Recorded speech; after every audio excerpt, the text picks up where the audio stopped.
Coimbatore to Salem bypass வந்து ஒரு 500 metre டிஸ்டன்ஸ்ல சூப்பரான 2 சைட் ஒன்று சேல்ஸ்க்கு வந்திருக்குங்க. மொத்தமா 3,4 சென்ட் வந்திருக்கு இந்த சைட்டு. வடக்கு மேற்கு கார்னர் சைட்டுங்க. மொத்தமா 7.5 சென்டும் எடுத்துட்டா சூப்பரான ஆஃபர்ல பண்ணி கொடுக்கலாமுங்க. நல்ல கார்னர் சைட் அமைஞ்சிருக்குங்க. வடக்கு மேற்கு கார்னர் சைட்டுங்க. ரெண்டே ஒட்டுக்கா 7.5 சென்டும் பர்ச்சேஸ் பண்றவங்களுக்கு எம்ஜே ரியல் எஸ்டேட் மூலியமா போனா சூப்பரான ஆஃபர்ல கொடுப்பாங்க. தண்ணி வசதி, இபி வசதி எல்லாமே பக்கத்துலயே அமைஞ்சிருக்கு இந்த ப்ராப்பர்ட்டி. வடக்கு மூணா அமைஞ்சிருக்க ப்ராப்பர்ட்டி பாத்தீங்கன்னா 30 அடி தார் ரோடு ஃபேஸ் வந்துருங்க. மேற்கு மூணா அமைஞ்சிருக்க சைட்டுக்கு பாத்தீங்கன்னா 23 அடி தார் ரோடு ஃபேஸ் கிடைச்சிருங்க.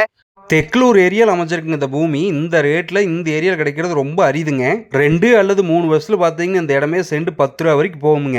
அடுக்கி உள்ள தூரத்தில் தாங்க department store, hospital, petrol bunk, கோயில் எல்லாமே பக்கத்துலேயே இருக்குங்க சைட்டுக்கு. இவ்வளவு வசதியோட கார்னர் சைட்டாக வந்திருக்கு இந்த சைட்டை உடனடியாக கிரை பண்ணுறேன்னு சொல்கிறவங்களுக்கு பெஸ்ட் ரேட்டில் பண்ணி கொடுத்துடலாமுங்க. இந்த சைட்டோட ஃபுல் டீட்டெயில் தெரியணும்னு சொன்னால் எம்ஜே ரியல் எஸ்டேட்னு சொல்லி கமெண்ட் பண்ணி உங்களுக்கான டீட்டெயில் சென்ட் பண்ணி வைக்கிறவங்க. மற்றவங்களுக்கு ஷேர் பண்ணுங்கள், ஃபாலோ பண்ணுங்கள். நன்றி, வணக்கம்ங்க.